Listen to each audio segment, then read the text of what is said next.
এই নিরামিষ তো তুমিও খাও, আমিও খাই, পাঠাতেও খায়, গরুতেও খায়, ছাগলেও খায়।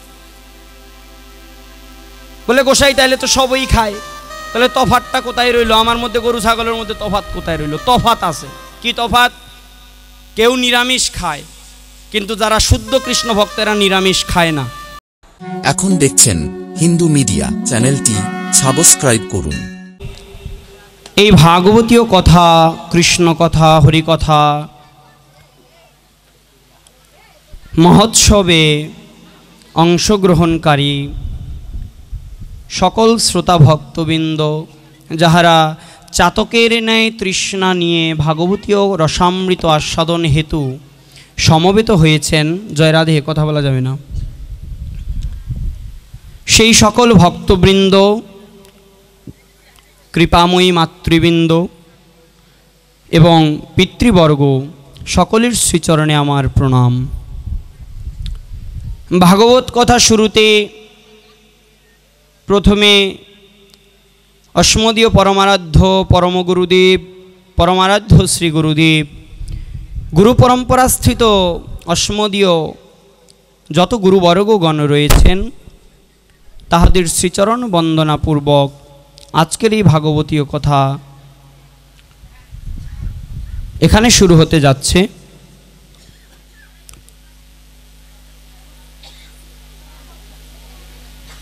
বলছে কৃষ্ণ কোথায়, কৃষ্ণ কথায়, কৃষ্ণ কোথায়, কৃষ্ণ কথায়, হরি নামে, হরি নামে। অর্জুন শ্রী নারদমুনি ভগবানকে প্রশ্ন করলেন, হে ভগবান, আপনি কোথায় থাকেন? ভগবান উত্তরে কি বললেন নারদকে? ও নারদ, নাহং তৃষ্ঠমি বৈকুণ্ঠেন যোগিনং হৃদয়ন চ। নারদ, নাহং তিষ্ঠমি বৈকুণ্ঠে, আমি বৈকুণ্ঠে থাকি না। যোগিনং হৃদয়ন চ, আমি যোগীদের হৃদয়েও থাকি না। তাহলে কোথায় থাকি? যারা লক্ষ লক্ষ বৎসর, শত সহস্র বৎসর ধরে তপস্যা করছেন, সেই যোগী পুরুষ আত্মভোলা হয়ে, দৃঢ় প্রতিজ্ঞ হয়ে যারা যুগ যুগান্তর ধরে তপস্যায় লীন হয়েছেন, প্রভু তুমি তাদের হৃদয়েও থাকো না? বলছে নাহং তিষ্ঠমি বৈকুণ্ঠেন যোগিনং হৃদয়ন চ। ও নারদ, আমি বৈকুণ্ঠে থাকি না, আমি যোগীদের হৃদয়েও থাকি না। মদ ভক্ত যত্র গায়ন্তি মদ ভক্ত, যেখানে আমার ভক্তগণ গান করেন, গায়, কি গায়? আমার নাম গুণগান, তত্র তিষ্ঠমি নারদ। হে নারদ, আমি যোগীদের হৃদয়েও থাকি না, আমি বৈকুণ্ঠেও থাকি না। যেইখানে আমার ভক্তগণ সমবেত হয়ে আমার নাম গুণগান কীর্তন করে, জানো নারদ, আমি কৃপাময়ী রাধারানী সহ বৃন্দাবন সজ্জিত করে সেখানেই উপস্থিত হই। বলো না গো রাধে রাধে। যেখানে আমার ভক্তগণ সমবেত হয়ে নাম গুণগান কীর্তন করে, আমি সেখানেই উপস্থিত হই। তাহলে রাধে, হে ভক্তগণ, কৃষ্ণ কোথায়? কৃষ্ণ কথায়।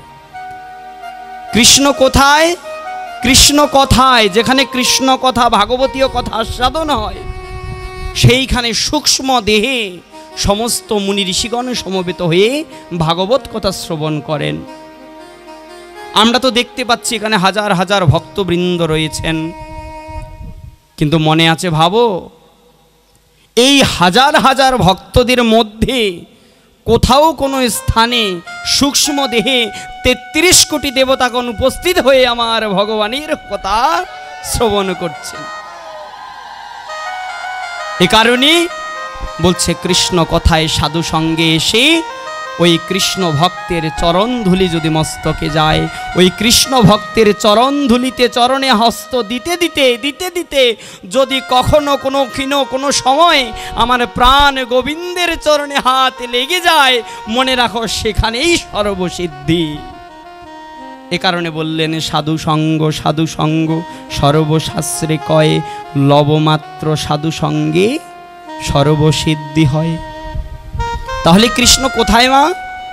কৃষ্ণ কথায়, আর হরি নামে, হরি নামে, হরি নামে, হরি নামে। কেন হরি নামে হরি কেন নামবে? হরি নামটা কি? হরিনাম হচ্ছে গোলকের আনারস। এখন তো জ্যৈষ্ঠ মাস, আম কাঁঠালের সিজন, বাজারে আনারস এখনো পাওয়া যায়। তাহলে হরিনাম আবার কোন সিজনের আনারস? হরিনাম হচ্ছে 12 মাসি আনারস। এটা 12 মাস পাওয়া যায়। কোথায়? সাধুদের মুখে মুখে। আনারস কেন বললেন? কারণ এই হরিনামকে গোলকেতে গোপন ছিল, আমার মহাপ্রভু উদ্ধারিল। মহাপ্রভু উদ্ধার করে এনেছেন গোলকের আনাধন, গোলকের আনারস, গোলকের আনাধন হরিনাম সংকীর্তন। এ কারণে ওই যে গোলক থেকে এসেছে গোলকের আনাধন, এ কারণে হরিনামে, হরিনামে। আর কৃষ্ণ কোথায়? কৃষ্ণ কথায়, ভাগবতীয় কথায়। ভাগবতীয় কথাকে এত গুরুত্ব কেন দিলেন? আমরা তো লীলা সঙ্গীতের আসর বসাইয়ে সাজায়ে দূর দূরান্ত থেকে লক্ষ লক্ষ কোটি কোটি টাকা দিয়ে লীলা কীর্তনিয়াদেরকে ডেকে আনি। অষ্টকালীন লীলাস্মরণ হয়, এটা মানি, লীলাস্মরণ হয়, কিন্তু শিক্ষণীয় কি রয়েছে তাতে? সবার নিমিত্তে, শেখার নিমিত্তে, সবাইকে শিক্ষাদান করবার জন্য যদি কোনো মঞ্চ সাজানো হয়, সেটা হচ্ছে ভাগবতের মঞ্চ, সেটা হচ্ছে ভাগবত কথার মঞ্চ। কেন? কারণ ভাগবত কথার আসরে বসে ভক্তদেরকে কিছু আস্বাদন দেওয়া যায়, কিছু আস্বাদন নেওয়াও যায়, বিনিময় আদান প্রদান করা যায়। এই কারণে ভাগবত কথাকে এত গুরুত্ব দিয়েছেন। তাহলে ভাগবত শব্দের অর্থ কি জানি? শাস্ত্র বলছে ভাষ্যতে সর্ববেদেষু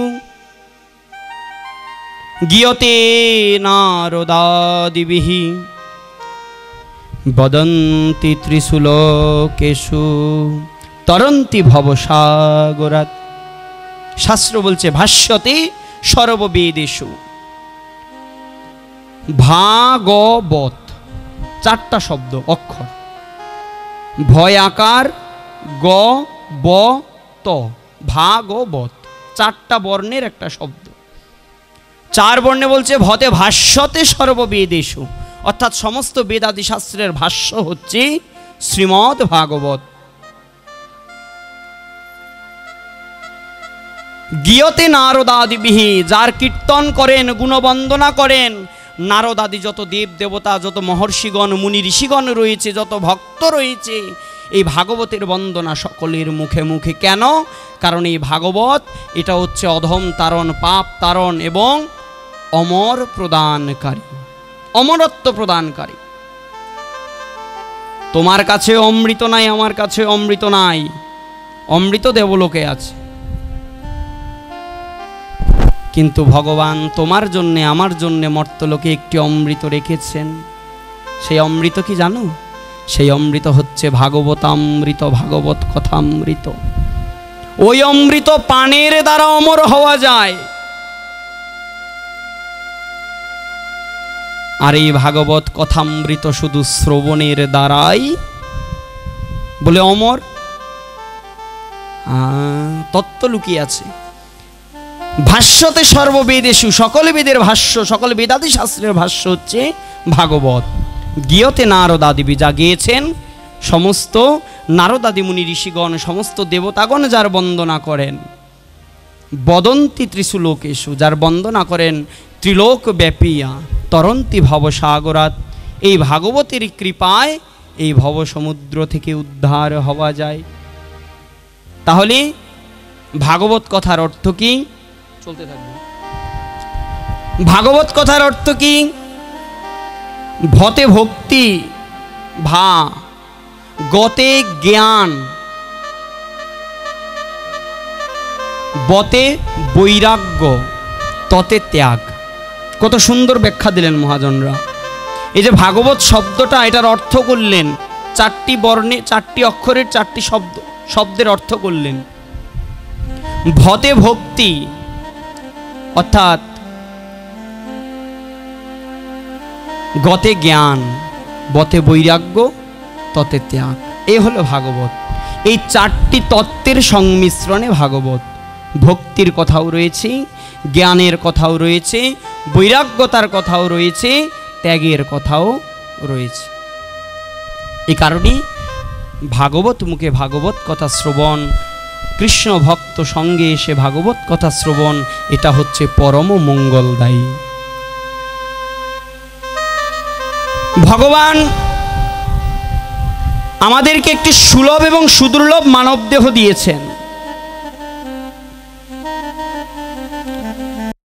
গোস্বামীপাদ গাইছেন, হরি হরি বিফলে জনম গঙ্গাইন, মানব দেহ পাইয়া মনুষ্য দেহ পাইয়া রাধা কৃষ্ণ না ভজিয়া, জানিয়া শুনিয়া বিষ গাই খাইন। শিবরঞ্জনে চলে, হরি হরি বিফলে জনম গঙ্গাইনু,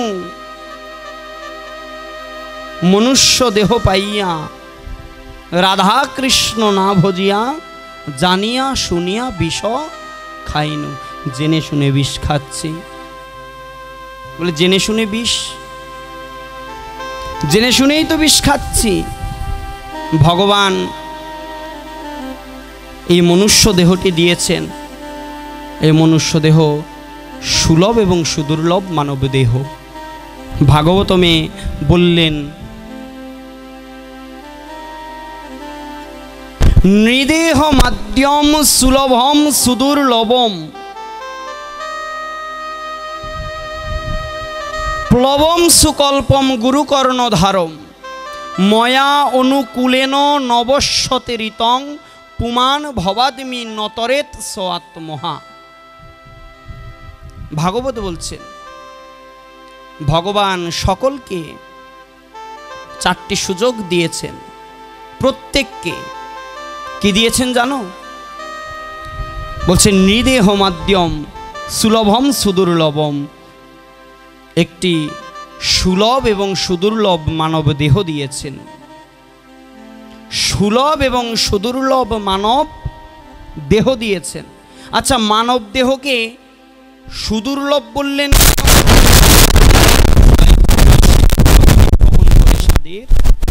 সাদেরই মানব জন্ম কত লক্ষ জনী? 84 লক্ষ জনী, 80 লক্ষ জনী ভ্রমণ করে 4 লক্ষ মানব জন্ম। এই কারণে বললেন সুদুর্লভ। কিন্তু সুলভ কেন বললেন?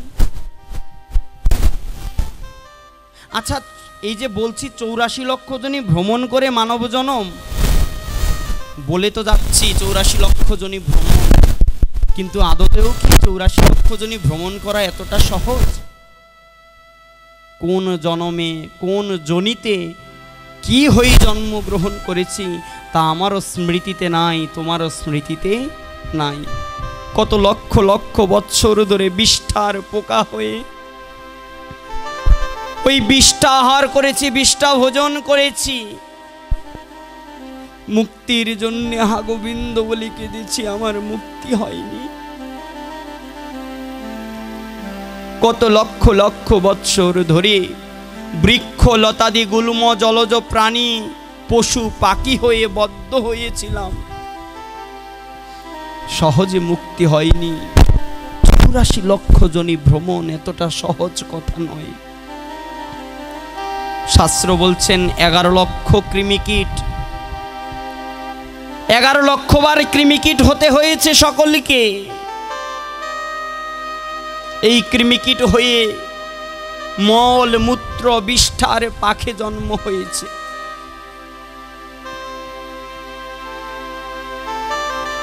উদ্ধার হয়নি। কর্ম উদ্ধারের লাগে হা গোবিন্দ বলে কেঁদেছি, উদ্ধার তো হয়নি। 11 লক্ষ বার কৃমিকীট হয়ে বিষ্ঠার পাকে ছিলাম, উদ্ধার পেলাম কখন জানো? যেদিন গোবিন্দ কৃপা করে আমাকে মধুকর মৌমাছি রূপে জন্ম দিলেন। মৌমাছি হয়ে মধু আহরণ করে, ফুল হতে মধু সংগ্রহ করে সেই মধুকে চাঁকে ভরেছি। চাঁক, মৌমাছির যে বাসা, চাঁকে ভরেছি।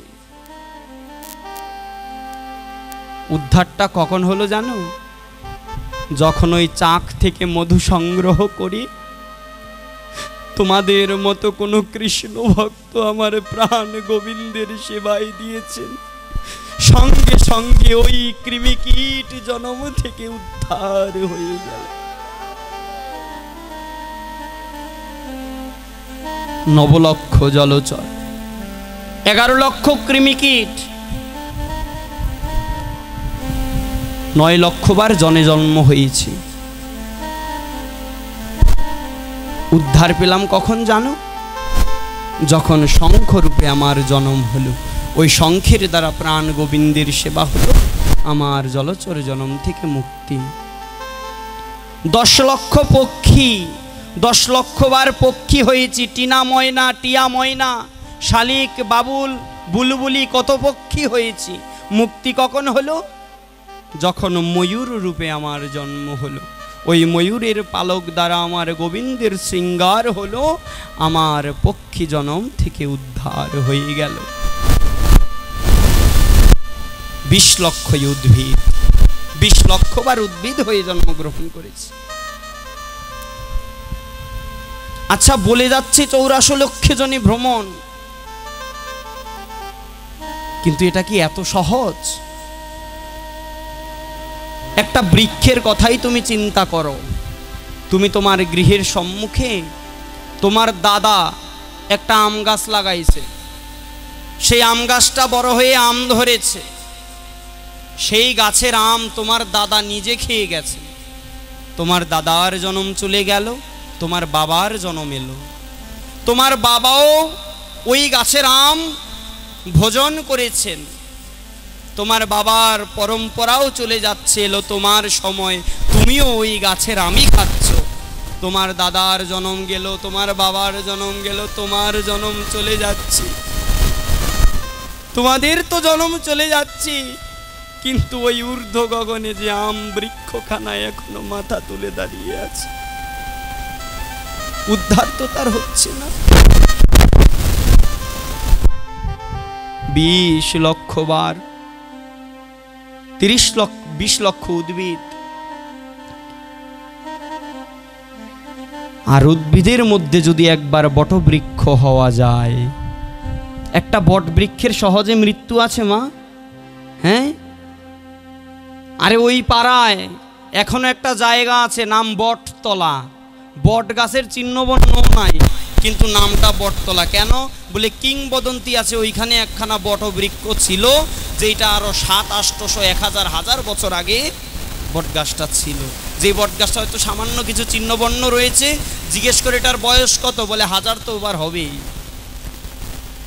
তাহলে চিন্তা করে দেখো, যদি বৃক্ষ জন্মের মধ্যে তোমার আমার মধ্যে কেউ কখনো একটা বটবৃক্ষ হয়ে আটকা পড়ে যাও, জনম জনম বৃক্ষ হয়ে কেটে যাবে, কিন্তু তোমার মানব জনমে উদ্ধার, তোমার বৃক্ষ জনমে উদ্ধার নেই। এই কারণে মহাজন বলছেন, জান 20 লক্ষ বার উদ্ভিদ হয়ে জন্মগ্রহণ করেছে। আম জাম জাম কত বৃক্ষ হয়েছে, মুক্তির চিন্তায় হা গোবিন্দ বলে কেঁদেছি, আমার তো মুক্তি হয়নি। আম জাম জামরুল কত বৃক্ষ হয়েছে, কিন্তু আমার মুক্তি হলো কখন জানো? যখন আমার তুলসী বৃক্ষ রূপে জন্ম হলো। ওই তুলসী পত্র দ্বারা কোনো কৃষ্ণ ভক্ত গোবিন্দ চরণে গোবিন্দায় নম করে তুলসী পত্র নিবেদন করলো, সঙ্গে সঙ্গে আমার বৃক্ষ জনম থেকে উদ্ধার হয়ে গেল। 30 লক্ষ পশু,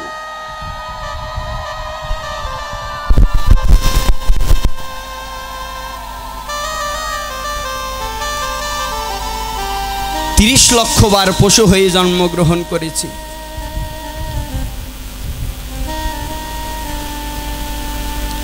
কত পশু হয়েছি। এই পশু জন্ম থেকে 3 গুণের মানুষ হয়। পশু জন্মের মধ্যে যিনি বানর হয়ে বানর জন্ম পরিগ্রহ করেন, যিনি সিংহ জন্ম বা ব্যাঘ্র জন্ম পরিগ্রহ করেন এবং যিনি গাভী জন্ম প্রাপ্ত হন, এই 3 পশু কর্মের ফেরে পরবর্তী জন্মে 3 গুণের মানব হয়ে জন্মগ্রহণ করে। যেমন পশুজনিতে ঘুরতে ঘুরতে যিনি গাভী জন্ম প্রাপ্ত হন, পরবর্তী জন্মে তিনি সত্যগুণের অধিকারী হয়ে বা কোনো কৃষ্ণ ভক্ত হয়ে জন্মগ্রহণ করেন। যিনি বানর, তিনি রজগুণের ব্যক্তি হয়ে জন্মগ্রহণ করেন এবং যিনি সিংহ বা ব্যাঘ্র হন, তিনি তামসিক বা তমগুণের ব্যক্তি হয়ে জন্মগ্রহণ করেন। এগুলো সবই কর্মফলের বন্ধন।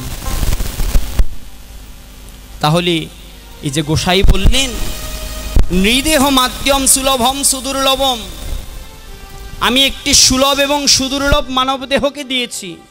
সুদুর্লভ কেন বললেন? 84 লক্ষ জনি ভ্রমণ করে সাদের মানব জনম, তাই গোসাইরা বললেন সুদুর্লভ মানে দুর্লভ মানব জনম। কিন্তু মহারাজ সুলভ কেন বললেন? মানব দেহকে সুলভ কেন বললেন? মানব দেহকে সুলভ এই কারণে বললেন, কারণ মানব দেহ হচ্ছেন ভজনের উপযোগী দেহ। ভগবত ভজনের, কৃষ্ণ ভক্তির অনুশীলনের, শুদ্ধ ভগবত ভক্তি অনুশীলনের একমাত্র উপযুক্ত দেহ হচ্ছে মানব দেহ। এ কারণে মানব দেহকে বললেন সুলভ দেহ। তুমি আমি চাইলে হা গোবিন্দ করে কাঁদতে পারি, তুমি আমি চাইলে হা কৃষ্ণ বলে ডাকতে পারি, কিন্তু সবার মধ্যে এই ক্ষমতা খানা নাই গো। এ কারণে যিনি এই সুদুর্লভ সুলভ মানব দেহকে পেয়ে যিনি কৃষ্ণ ভজন করেন না, ভগবত ভজন করেন না, মহাজন বললেন তিনি জেনে শুনে বিষ গ্রহণ করেন, তিনি সংসার বিষানলে ডুবে মরেন। এ কারণে এই মানব দেহকে ভজনের উপযোগী দেহ করতে হবে, ভজনের কাজে লাগাতে হবে। ভগবত ভক্তি, শুদ্ধ ভগবত ভক্তি অনুশীলন করে গোবিন্দ চরণে নিজেকে আত্মসমর্পণ করতে হবে, নিজেকে সমর্পণ করতে হবে, তবেই মানব দেহ ধারণের যথার্থতা। ভগবান তো সুযোগ করে দিয়েছেন। আর এই মানব দেহ যদি কৃষ্ণ ভজনে না লাগে, মহাজন বললেন সেই দেহ হচ্ছে পশুর সমান। কেন জানো? মানুষের মধ্যে 4টি গুণ আছে, আহার, নিদ্রা, ভয়, মৈথুন। এই 4টি গুণই পশু পাখির মধ্যেও রয়েছে, পশুর মধ্যেও রয়েছে। মহাভারত বলছেন, আমি বলছি না। পশুর মধ্যেও আহার রয়েছে, মানুষের মধ্যেও আহার রয়েছে। পশুর মধ্যেও নিদ্রা রয়েছে, মানুষের মধ্যেও নিদ্রা রয়েছে। পশুর মধ্যেও ভয় রয়েছে, মানুষের মধ্যেও ভয় রয়েছে। পশুর মধ্যেও বংশ বিস্তার মানে মৈথুনের ক্ষমতা রয়েছে, মানুষের মধ্যেও বংশ বিস্তারের ক্ষমতা রয়েছে। তাহলে আহার, নিদ্রা, ভয়, মৈথুন যেই গুণ পশুর মধ্যে রয়েছে, সেই গুণ মানুষের মধ্যেও রয়েছে। তাহলে মানুষ আর পশু কি সমান? মানুষ আর পশু সমান যদি না সে কৃষ্ণ ভক্তি ভগবত ভজন না করেন তবে। এ কারণে নিজেকে কৃষ্ণ এবং ভগবত ভক্তিতে নিয়োজিত করতে হবে, তবে এই দেহ ধারণের সার্থকতা, তবে এই দেহ ধারণের সার্থকতা। ভজন উপযোগী, নিজেকে ভজন উপযোগী করতে হবে। ভাগবতমে বললেন জীবের পরম মঙ্গল কিসে হয় গো? কখন জীবের পরম মঙ্গল হয়? ভাগবত বলছেন এই মহাদুঃখময় সংসার মরুকান্তরে ভ্রাম্যমান যেই সমস্ত জীব সকল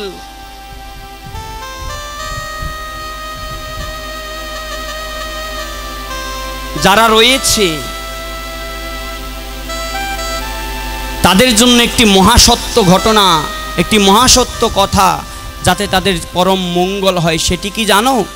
সেটি হলো বাসুদেবে ভগবতী ভক্তি যোগ যত ভবে, অর্থাৎ একমাত্র বাসুদেব শ্রীকৃষ্ণ তরণে শুদ্ধ ভগবত ভক্তি অর্জন করা। এটাই হলো জীবের পরম মঙ্গল। কিন্তু আমরা পেয়েও হারাচ্ছি। ভগবান তো সুযোগ করে দিয়েছেন, ভগবান তো বলেছেন স্পষ্ট।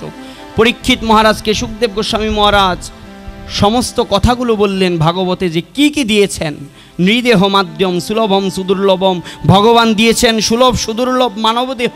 আর কি দিয়েছেন জানো? প্লবম সুকল্পম গুরুকর্ণধারম। প্লবম মানে হচ্ছে নৌকা, দেহরূপী একটি তরণী দিয়েছেন। আর কি দিয়েছেন?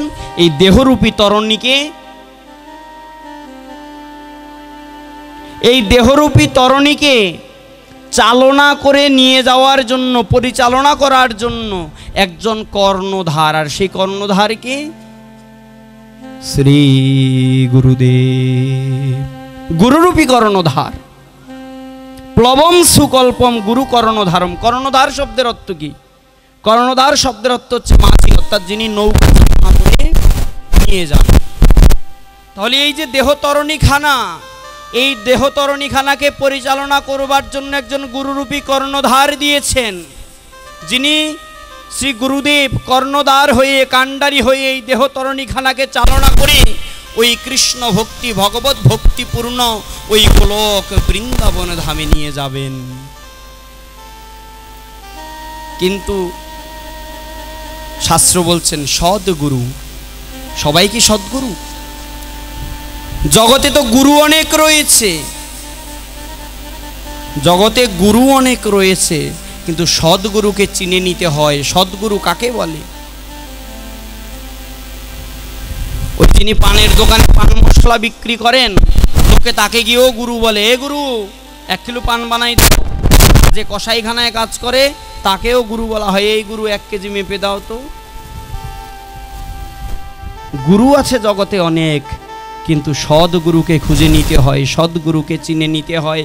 কারণ সদ্গুরু পাওয়া বড় দুষ্কর, সদ্গুরুর কৃপা পাওয়াও বড় দুষ্কর। ভগবান গীতায় বললেন না অর্জুনকে, হে অর্জুন, যদি তোমার মনে সংশয় জাগ্রত হয়, প্রথম এবং প্রধান কি জানো? তদ বিধি প্রণিপাতেন পরিপ্রশ্নেন সেবয়া উপদেক্ষন্তিতে জ্ঞানম জ্ঞানী নাস্তু তত্ত্বদর্শিনা। হে অর্জুন, তদ্বিধি প্রণিপাতেন, সদ্গুরুর শরণাপন্ন হয়ে বিনম্র চিত্তে তাকে প্রশ্ন জিজ্ঞাসা করো, তাকে অকৃত্রিম সেবার দ্বারা সন্তুষ্ট করো। সেই তত্ত্বদ্রষ্টা জ্ঞানী পুরুষ তোমাকে সৎ উপদেশ দান করবেন। ভগবান অর্জুনকে দেখাই দিলেন সদ্গুরুর শরণাপন্ন হতে।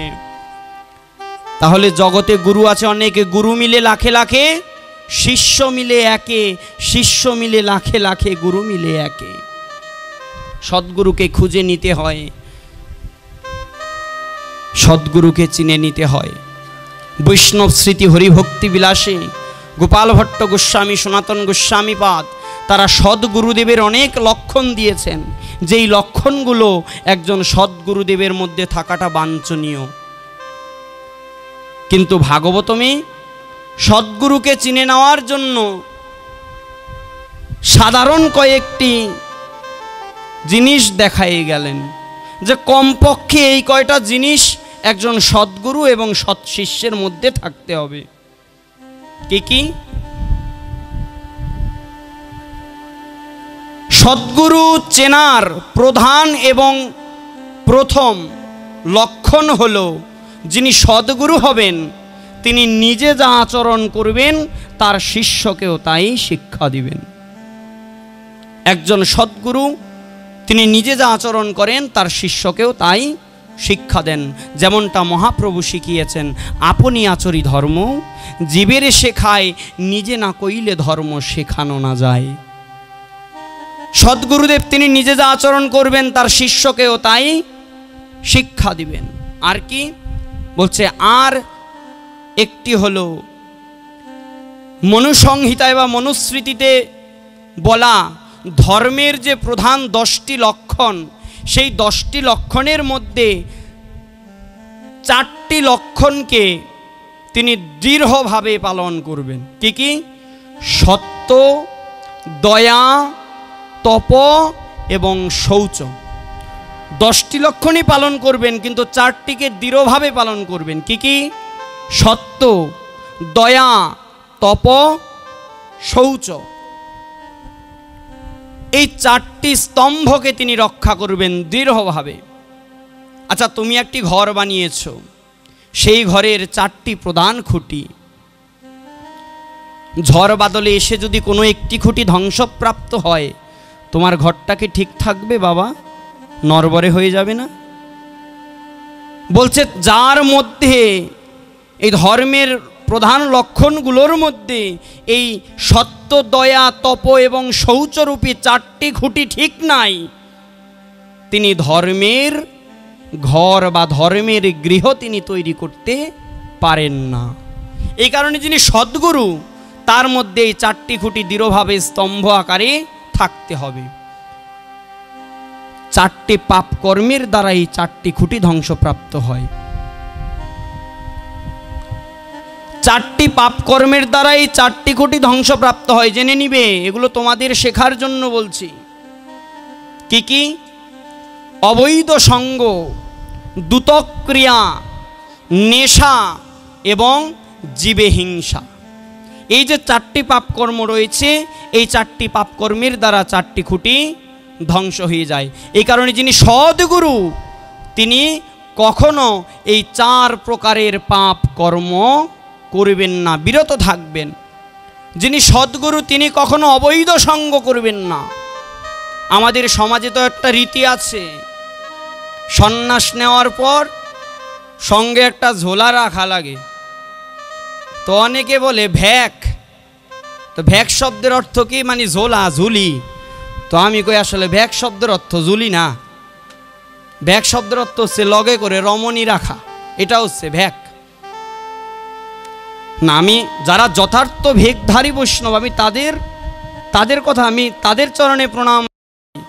কিন্তু যারা ভেকাশ্রয়ী হয়ে সঙ্গে করে রমণী নিয়ে ঘোরে, বিধবা মাতাজি নিয়ে ঘোরে, আমি তাদের কথা বলছি, তাতে আমার সমস্যা আছে। একটু বৃন্দাবনের দিকে তাকান তো বাবা। বৃন্দাবনে মহান মহান ভজনানন্দী ভেকধারী কত সাধু রয়েছে। আচ্ছা, কতজন সঙ্গে করে রমণী নিয়ে ঘোরে একটু বলেন তো? কতজন রমণী নিয়ে ঘোরে সঙ্গে করে? আমাদের বাংলায় তো আসে বৃন্দাবন থেকে পরমপূজ্যপাদ অষ্টোত্তর শতশ্রী শ্রীশ্রীমৎ বৈষ্ণবপদ দাস বাবাজি মহারাজ, 108 শ্রী শ্রী স্বরূপ কৃষ্ণ দাস বাবাজি মহারাজ, 108 বৈষ্ণবচরণ দাস বাবাজি মহারাজ, 108 শ্যামসুন্দর দাস বাবাজি মহারাজ। কত বাবাজিরাই তো আসে বৃন্দাবন থেকে প্রচার করবার জন্য। আচ্ছা, কখনো দেখেছেন এরা রমণী নিয়ে ঘোরে? দেখেছেন কখনো? যিনি শুদ্ধ ভগবত ভক্ত, যিনি শুদ্ধভাবে ভজন করেন, যিনি শুদ্ধ ভগবত ভক্ত, তিনি কখনো অবৈধ সঙ্গ করবেন না। অবৈধ সঙ্গ মানে বিবাহ বহির্ভূত সঙ্গ। পাপ কর্ম 3 ভাবে হয়, কায়িক, বাচিক এবং মানসিক। কায়িক মানে শরীরের দ্বারা, বাচিক মানে বলার দ্বারা, এবং মানসিক মানে চিন্তার দ্বারা। এই নারী সঙ্গ বা পুরুষ সঙ্গ, এটাও 3 ভাবেই হয়। বলার দ্বারাও হয়, শরীরের দ্বারাও হয়, চিন্তার দ্বারাও হয়। শরীরের দ্বারা তো বোঝেনি। বলার দ্বারা কীরকম? এই যে টিচ করা, এই যে অন্যকে নিয়ে একটি খারাপ মন্তব্য করা, এটাও নারী সঙ্গ, এটাও এক প্রকার পাপের মধ্যে পড়ে। আর চিন্তার দ্বারা কিভাবে? হ্যাঁ, চিন্তার দ্বারাও পাপ হয়। পরের রমণী দেখলে যদি জিহ্বায় লোলে ল্যাক ল্যাক করে, তুমি কায়িক সঙ্গ করলে না, মুখেও কিছু বললে না, শুধু চিন্তা করলে, আহারে যদি ওই ভক্ত বা ওই স্ত্রী যদি আমার রমণী হতো, তাহলে আমার জীবনটা বোধহয় সার্থক হয়ে যেত।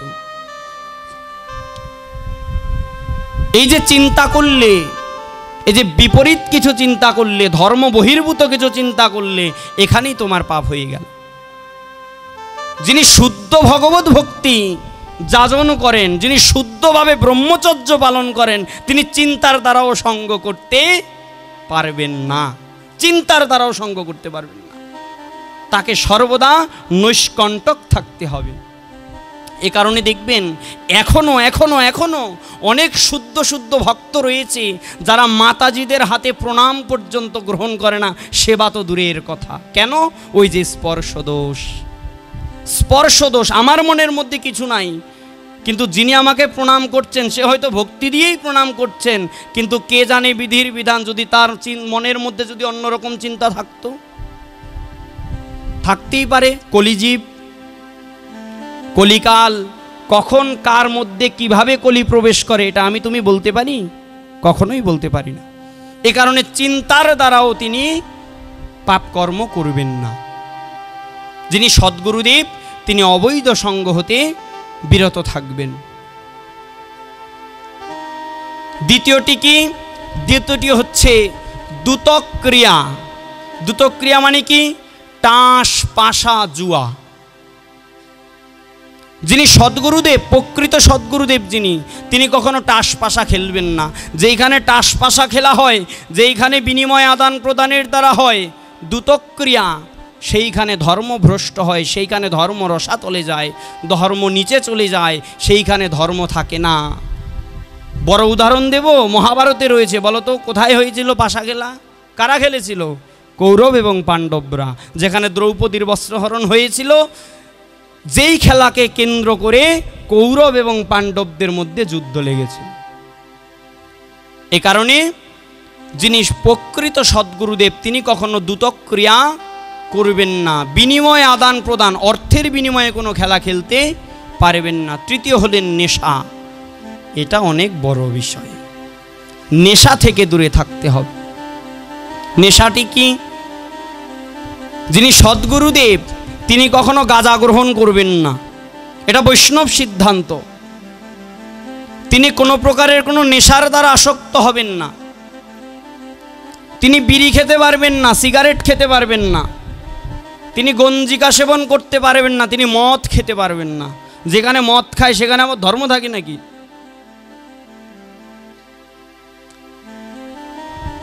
যিনি সদ্গুরুদেব তিনি নেশা হতে নিজেকে বিরত রাখবেন। মদ, বিড়ি, গাঁজা, সিগারেট এগুলো সদ্গুরুর আহার্য বস্তু নয়। আচ্ছা, ভগবান কৃষ্ণকে আপনি বিড়ি নিবেদন করতে পারবেন? বলে গোসাই এখন তো মন্ত্র অনেকে বানায়া পূজা দেয়, ইদং বিরিং শ্রীকৃষ্ণায় নমো, নাকি হবে না পূজা? না বিড়ির মন্ত্র, নিবেদন মন্ত্র আছে নাকি? পেয়েছেন নাকি এমন কোনো মন্ত্র? হ্যাঁ, ইদং সিগারেটং গোবিন্দায় নমো, পাইছেন নাকি এরকম কোনো মন্ত্র? এ বললেও মুখে আসমানের জল দিতে হবে। এরকম মন্ত্র পেয়েছেন আপনারা? তাহলে বিড়ি সিগারেট এগুলো ভগবানকে নিবেদন করা যায় না। যিনি সদ্গুরুদেব তিনি ভগবানকে নিবেদন করে কৃষ্ণ প্রসাদ গ্রহণ করেন। বিড়ি সিগারেট যেহেতু ভগবানকে নিবেদন করা যায় না, তার মানে বিড়ি সিগারেট খাওয়া যাবে না। অনেক গুরু রয়েছে জগতে, সদ্গুরুর সিল নিয়ে ঘোরে, বুকের মধ্যে সদ্গুরুর সিল মেরে ঘোরে, কিন্তু বিড়ি গ্রহণ করে, সিগারেট খায়। এই রকম গুরুর থেকে মন্ত্র, বৈষ্ণব মন্ত্র গ্রহণ করা যাবে না। যিনি সদ্গুরু তিনি নিজে যা পালন করবেন তিনি তার শিষ্যকেও তাই শিক্ষা দিবেন। তো আপনি বিড়ি খান, তাহলে আপনার শিষ্যরা কি বিড়ি সিগারেট ছাইরা দিব ভাবছেন? এতই সোজা? তাহলে যিনি সদ্গুরু তিনি কখনো নেশা করবেন না। এগুলো কি আমার কথা নাকি এগুলো শাস্ত্রের কথা? এগুলো শাস্ত্রের কথা। বড় বড় মহাজনরা এই কথাগুলো বলে যায়। চতুর্থ এবং সর্বশেষ যেটি লক্ষণ সেটি হচ্ছে যিনি সৎ গুরুদেব তিনি কখনো জীব হত্যা বা জীব হিংসা করবেন না। মানে জীব হিংসা করে তিনি তার আহার বা উদরপূর্তি করবেন না। কেন? কারণ সদ্গুরুদেব কখনো কৃষ্ণ প্রসাদ ব্যতীত আহার গ্রহণ করেন না। তাহলে যেটি কৃষ্ণকে নিবেদনের যোগ্য নয় সেই বস্তু আমার শ্রী গুরুদেব গ্রহণ করবেন না। যেটি ভগবানকে নিবেদন করা যায় না সেটি আমার গুরুদেবও গ্রহণ করবেন না। জগতে তো এখন অনেক গুরুদেব রয়েছে, এরকম বলে প্রচার করে, খাইও মৎস্যের জল, শুইও রমণীর কোল, তবুও প্রেমানন্দে হরি বল। আমি বলি এই কথা পাইছেন কোথায়? আছে নাকি কোনো শাস্ত্রে? অনেকে বলে একটা চৈতন্য চরিতামৃতের মধ্যে আছে। তো আমি বলি ওই চৈতন্য চরিতামৃতকে আপনি কবিরাজ গোস্বামী লিখছেন? চৈতন্য চরিতামৃতের কোনো জায়গায় কোনো স্থানে আদিলীলা, মধ্যলীলা, অন্তলীলা এই 3 লীলার কোনো স্থানে যদি দেখাইতে পারেন, আমি ভাগবত কথা ছেড়ে দিব। যান, আমি চ্যালেঞ্জ দিলাম বেশাসনে বসে। খাইও মৎস্যের জল, শুইও রমণীর কোল, প্রেমানন্দে হরি বল, এই কথার প্রমাণ। আবার অনেকে বলে, গোসাই আপনি তো সদ্গুরুর ব্যাখ্যা দিলেন, এখন কি করমু, গুরু তো ধরিয়া লাইছি, কয় গুরু যদি করে বেশ্যায় গমন, তবু গুরু পতিত পাবন। এটার কোনো যুক্তি আছে? কোনো যুক্তি দেখাইতে পারবেন? হ্যাঁ জয়নি, তাই পিছন থেকে বলেন না মা, কোনো যুক্তি আছে এটার? আপনার গুরুদেব যদি বেশ্যাগমন করে, আপনি তাকে গুরু বলে প্রণাম করতে পারবেন? আপনার গুরু, এখন অনেকে বলে যে অনেক সময় শিষ্যের গুণে গুরু উদ্ধার হয়ে যায়। ঠিক আছে, সবই ঠিক আছে, কিন্তু বৈষ্ণব মন্ত্র গ্রহণের জন্য আমার সাধন ও ভজনের সহায়ক হিসেবে আমি যে যোগ্য সদ্গুরুকে নির্বাচন করছি, সেই সদ্গুরু কখনো কদাপি বেশ্যাগমন দূরে থাক, অবৈধ নারী সঙ্গ গ্রহণের চিন্তাও তার মাথায় আসবে না। তিনি কখনো অবৈধ সঙ্গ করবেন না। বলে তাহলে এই কথাখানা আইছে কোথার দেব? বছর বছর ধরে যে বলি, হ্যাঁ গুরু যদি করে বেশ্যায় গমন, তবু গুরু পতিত পাবন, এই কথাটা মিথ্যা হইলে তো আর মানুষে কইতো না। এখানে কথা আছে। রামকৃষ্ণ পরমহংসদেব পূজ্যপাদ রামকৃষ্ণ পরমহংসদেবকে পরীক্ষা করবার জন্য রানী রাসমণির জামাতা মথুরানাথ তিনি পাঠিয়েছিলেন বেশ্যালয়ে। কাকে? রামকৃষ্ণ পরমহংসদেবকে। তো রামকৃষ্ণ পরমহংসদেব তিনি বেশ্যালয়ে গিয়েছেন। বেশ্যালয়ে গিয়ে কি করেছেন জানেন? ওই পতিতালয়ে থাকা যত পতিতা রয়েছে, সেই পতিতাদেরকে তিনি কৃষ্ণ ভক্তি, কালী ভক্তি, ভগবত ভক্তি, ভগবানের ভক্ত করে তিনি পতিতাদেরকে কৃষ্ণ ভক্তি প্রদান করে তিনি ভক্ত রূপে তৈরি করে তিনি তাদেরকে মন্দিরে নিয়ে এসেছেন। বেশ্যালয় থেকে তুলে তাদেরকে মন্দিরে আশ্রয় দিয়েছেন। ওইখানে রামকৃষ্ণ পরমহংসদেবের গায়ে কালিমা লাগেনি। কেন? কারণ তিনি সঙ্গ করেননি, তিনি তাদেরকে কৃষ্ণ ভক্তে বা তাদেরকে ভক্তে রূপান্তর করেছিলেন। এই কারণে বলেছিল যে আমার গুরু যদিও করে বেশ্যায় গমন, তবু আমার গুরু পতিত পাবন। কিন্তু আমি বলি, আমিও রামকৃষ্ণ পরমহংসদেব না, আপনিও রামকৃষ্ণ পরমহংসদেব না। তারা অনেক বড় সাধু, অনেক বড় মহাত্মা। তারা তাদের দিব্য সঙ্গের দ্বারা অনেকের মধ্যে পরিবর্তন ঘটাতে পারে। কিন্তু আমি আর আপনি যদি পাশাপাশি বসি, কৃষ্ণ কথা দূরে যাইব পলাইয়া, আগে কমু গোসাই কালকে খাইছেন কি যে কোন গোসাই, ফটটা একটুও ভালো হয় নাই, তখন কিন্তু জাগতিক কথা চলে আসবে, ভক্ত কথা আর থাকবে না, ভগবানের কথা আর থাকবে না। কেন? কারণ আপনার মধ্যেও কাম রয়েছে, আমার মধ্যেও কাম রয়েছে। আমিও এখনো বাসনাকে নিবৃত করতে পারিনি, আপনিও বাসনাকে নিবৃত করতে পারেননি। দুই কামক ব্যক্তি যখন পাশাপাশি থাকেন, তখন তাদের মধ্যে কাম নিয়েই চর্চা হয়। কিন্তু রামকৃষ্ণ পরমহংসদেব ছিলেন ত্যাগের মূর্ত প্রতীক, যিনি নিজের স্ত্রীকে মাতৃবৎ সম্মান করেছিলেন। আপনি পারবেন আপনার স্ত্রীকে মায়ের আসনে বসিয়ে মায়ের মতো পূজা করতে? রামকৃষ্ণ পরমহংসদেব পেরেছিলেন। আমি তার চরণে প্রণাম জানাই। তাহলে তিনি পারেন বেশ্যালয়ে গিয়ে, পতিতালয়ে গিয়ে সকল পতিতা মায়েদেরকে তিনি ভক্তে রূপান্তরিত করতে, যেটা আমার পক্ষে আপনার পক্ষে সম্ভব নয়। এখান থেকে কথাটা উঠেছে, যদি গুরু যায় বেশ্যায় গমন, তবু গুরি আমার। কিন্তু এটা জাস্ট একটা প্রচলিত বাক্য, একটা প্রচলিত কথা। এই কথার কোনো সত্যতা নাই, কোনো শাস্ত্রে এই কথা বলা নাই, কোথাও এটা লিখিত নাই। এ কারণে এই সমস্ত থেকে দূরে থাকতে হবে। তাহলে আমার গুরুদেব তিনি কখনো জীব হিংসা করবেন না, জীব হত্যা করবেন না। তিনি তার শিষ্যদেরকেও জীব হিংসা বা জীব হত্যার শিক্ষা দিবেন না। বলে গোসাই আপনি তো বলে যাচ্ছেন, কিন্তু এই মন তো মানে না, মনকে তো কন্ট্রোল করতে পারি না।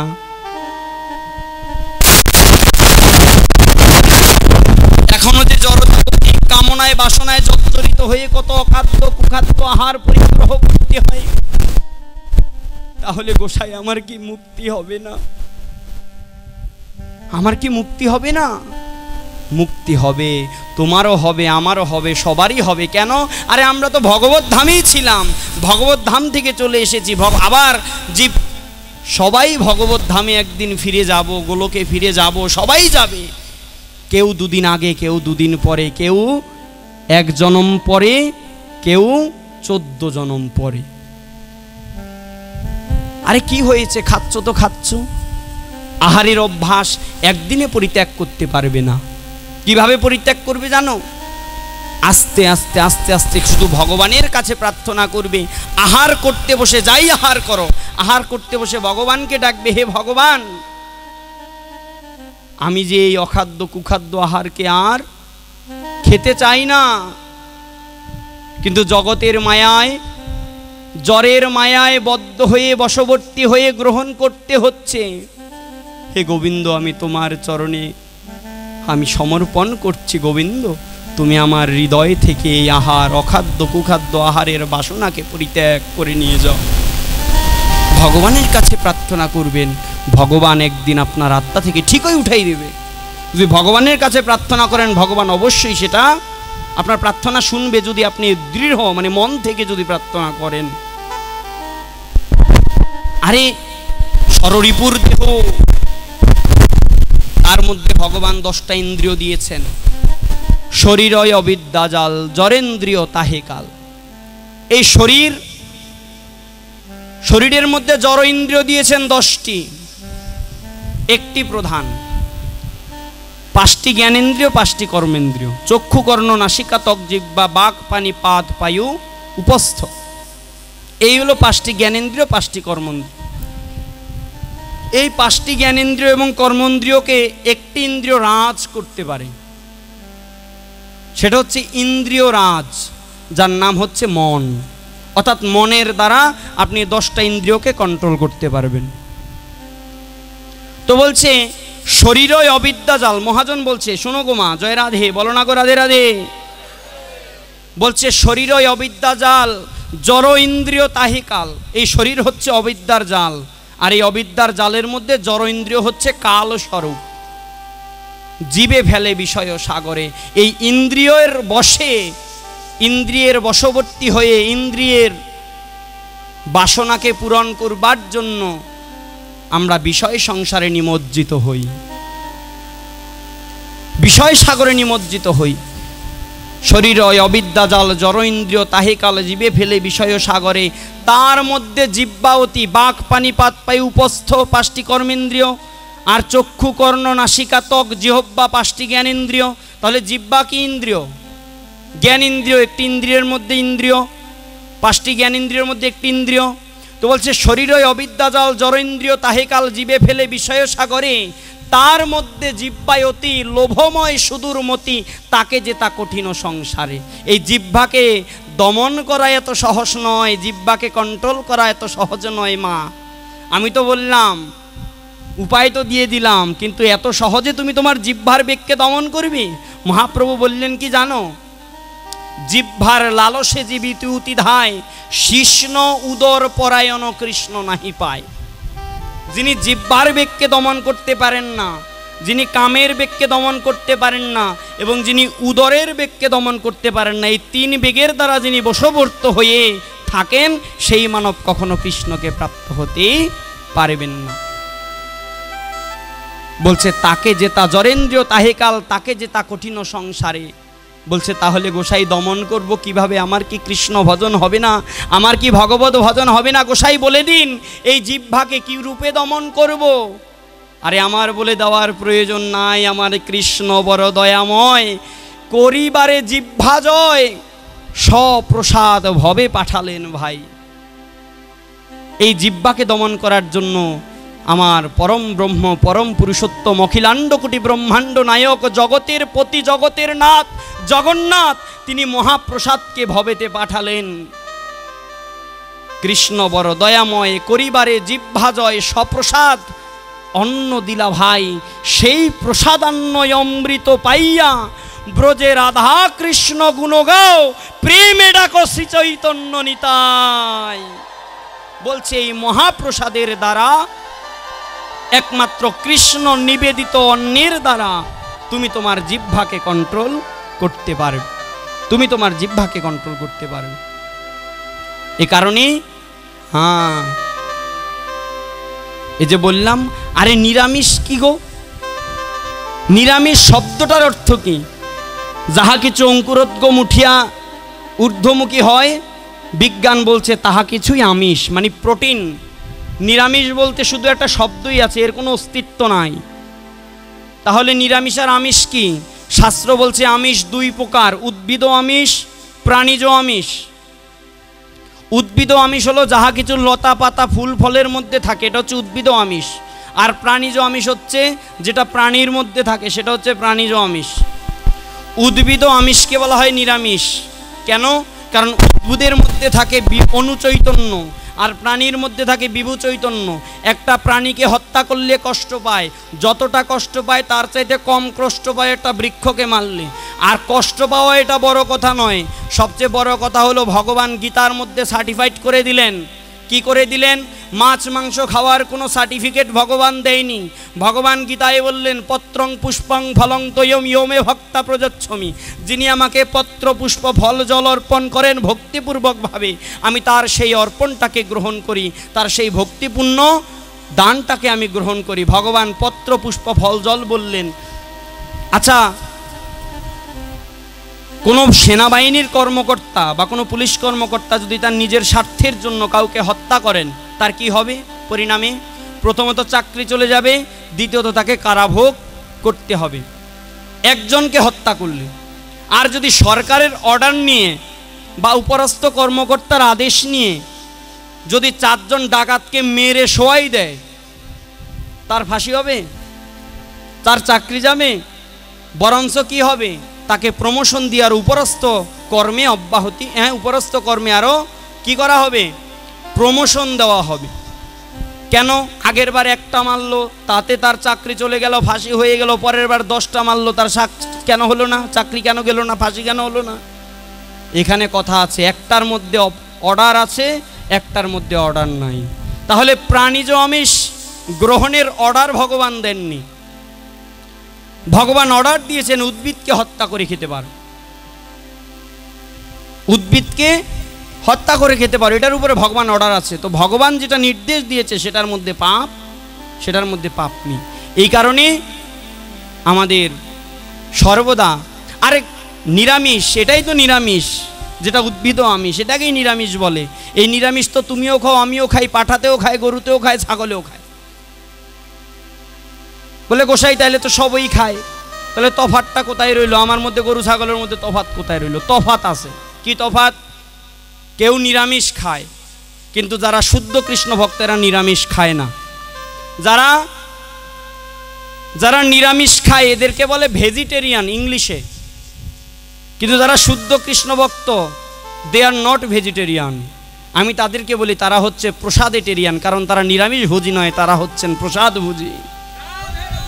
তারা হচ্ছেন প্রসাদ বুঝি। কেন? কারণ তারা যাহা কিছু খায় তাহা কিছুই কৃষ্ণকে নিবেদন করিয়া গ্রহণ করে। তিনি যাহা কিছু গ্রহণ করবেন সকল কিছু কৃষ্ণকে নিবেদন করে গ্রহণ করবেন। যেইটা কৃষ্ণকে নিবেদন করা হয়, কৃষ্ণ প্রসাদ হচ্ছেন অপাপবিধৌ, অর্থাৎ পাপ ধ্বংসকারী ক্ষমতা প্রসাদে রয়েছে। এই কারণে সেই পাপ ধ্বংসকারী বস্তু যদি কেউ গ্রহণ করে প্রসাদের গুণে, কৃষ্ণ প্রসাদের গুণে, তার ওই জিহ্বার দমন হয়ে যায়। এই কারণে মহাজনরা ব্যাখ্যা দিলেন যে প্রসাদ কোনো সামান্য বস্তু নয়, প্রসাদ কোনো স্বাভাবিক বস্তু নয়। প্রসাদ শব্দের অর্থ কি জানো? পয় রফলা প্রশয় আকার দ, প্রসাদ। প্রসাদ শব্দের অর্থ কৃপা। প্রসাদ শব্দের অর্থ হচ্ছে প্রভুর সাক্ষাৎ দর্শন। প্রসাদ কোনো সামান্য বস্তু নয়, সাক্ষাৎ প্রভু কৃপারূপে, প্রসাদ রূপে জগতের জীবকে কৃপা করবার জন্য তিনি আহারের আস্বাদন রূপে চর্বচস্য লেজ্জ পেয় চতুর্বিধশ্রী ভগবত প্রসাদ রূপে তিনি আমাদের মাঝে এসেছেন। এই কারণে এই যিনি সদ্গুরু হবেন তিনি এই কৃষ্ণকে নিবেদন করে প্রসাদ গ্রহণ করবেন এবং তিনি তার শিষ্যদেরকেও প্রসাদ ভোজনে তিনি আগ্রহী করবে।